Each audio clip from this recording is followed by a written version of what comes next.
অবিলম্বে পুলিশকে খুঁজে বের করতে হবে। তাদেরকে শাস্তি দিতে হবে।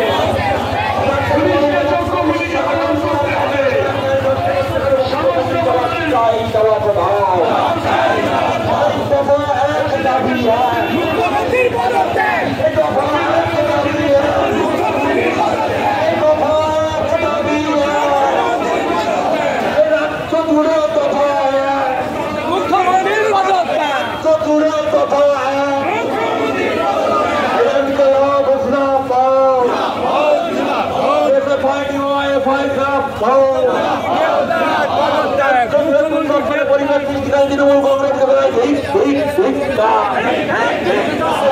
খুন দর্শনের পরিবেশ সৃষ্টিকারী তৃণমূল কংগ্রেসকে জানাই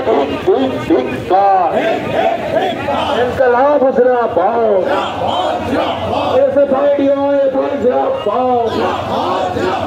বৃহত্তমার খুনের বিচারের দাবি রাখবে বিচারে আর্থিকার ঘটনার প্রতিবাদে আজকে বিচারে বৃহত্তমার বিচারের দাবি রাখবে বিচারে